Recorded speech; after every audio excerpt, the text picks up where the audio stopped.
Die TV-Abteilung von Philips hat Anfang des Jahres ihr Fernseher-Line-Up überarbeitet. Im Vordergrund standen dabei die Modelle mit Ambilight. Und damit herzlich willkommen zu diesem neuen Video und zum Review des neuen Philips 43POS 7303 sowie zur Frage, ob sich der Aufpreis für Ambilight gegenüber Konkurrenzprodukten lohnt. Viel Spaß! Zunächst stellt sich natürlich die Frage, warum ich mich für genau dieses Modell entschieden habe. Wie es bereits im Titel zu lesen und in der Einleitung zu hören war, besteht ein bedeutender Kaufgrund darin, dass dieser Fernseher Ambilight besitzt und ich mit diesem meine bestehenden Hue-Lampen nutzen kann. Aber erstmal zu den allgemeinen Eigenschaften des Fernsehers. Auf der Vorderseite begrüßt einen das 43 Zoll große 4K LCD-Display, welches außerdem HDR unterstützt. Begrenzt ist dieses von einem recht schmalen, dunkelgrauen Rahmen, wodurch der Ambilight-Effekt sehr nah am Bildschirm angrenzt. Hinter dem Display werkelt der P5-Bildprozessor, welcher alle eingehenden Signale verarbeitet und bearbeitet, um die Bildqualität erheblich zu steigern. Dank diesem Prozessor werden einige Philips-Fernseher sogar als die mit dem besten Bild bezeichnet. Die eingehenden Signale stammen dabei entweder aus dem TV-Signal über Satellit oder Antenne, aus einer der 4 HDMI-Buchsen, von dem eingebauten Komponentanschluss, einer USB-Festplatte oder dem vorinstallierten Android-TV-System.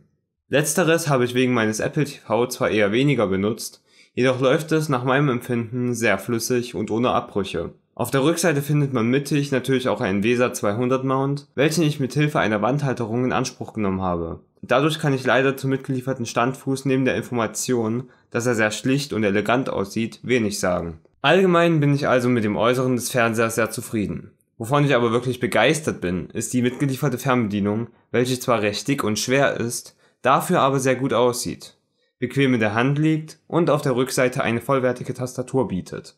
Wenn man aber nicht selbst tippen will, hat sie im oberen Bereich auch ein Mikrofon für den Google Assistant oder zum Diktieren. Nun zur Bild- und Tonqualität. Durch einen fehlenden direkten Vergleich zu anderen aktuellen TVs kann ich nur sagen, dass das Bild wirklich ausgezeichnet aussieht.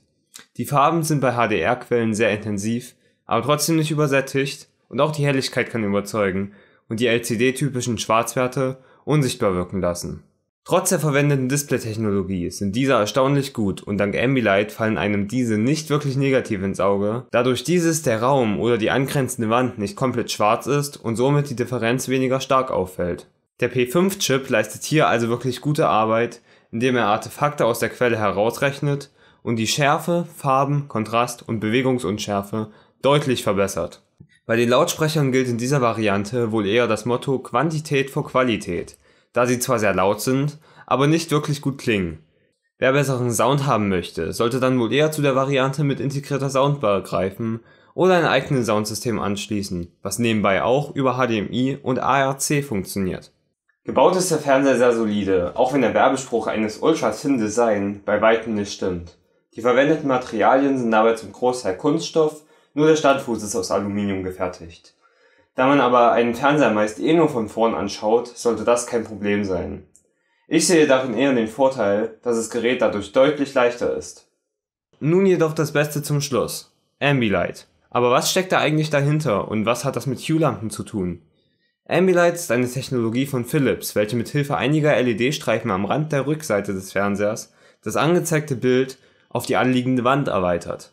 Dabei passen sich alle LEDs einzeln an die dargestellte Farbe in ihrem Bildschirmbereich an, womit ein flüssiger Übergang zur Wand entsteht. In meinem und auch in den meisten anderen Ambilight-Fernsehern wurden dabei die obere, rechte und linke Seite mit Lampen bestückt. Auf der Unterseite kommt Ambilight nicht mehr zum Einsatz, da dort üblicherweise die TV-Bank unmittelbar darunter steht, wodurch der Effekt nur stören würde, wenn andere Geräte angestrahlt werden.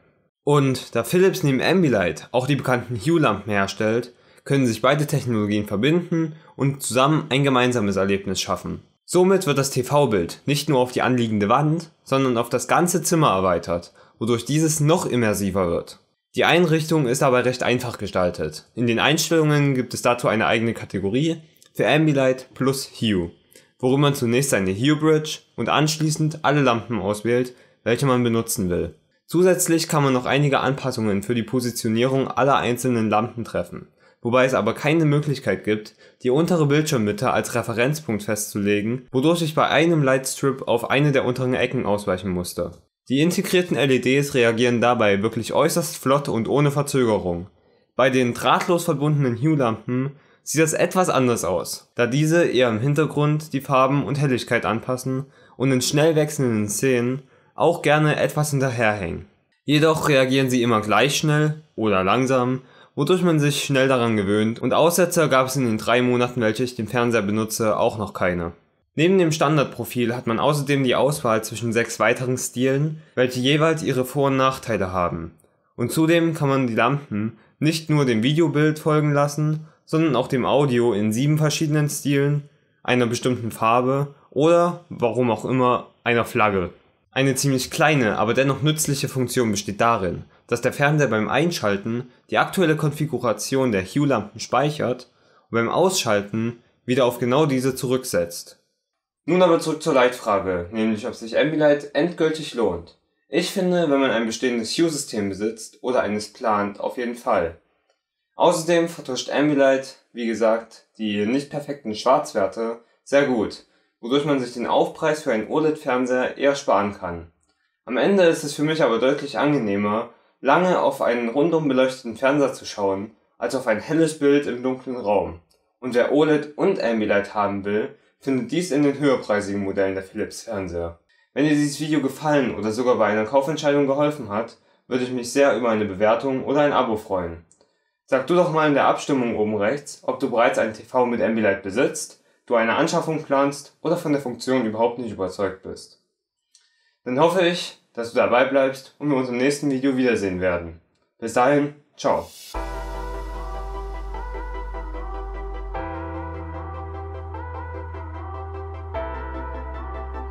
Hey Siri, wie warm ist es in Nicks Zimmer? Die Temperatur in Nicks Zimmer zu Hause beträgt 28 Grad Celsius.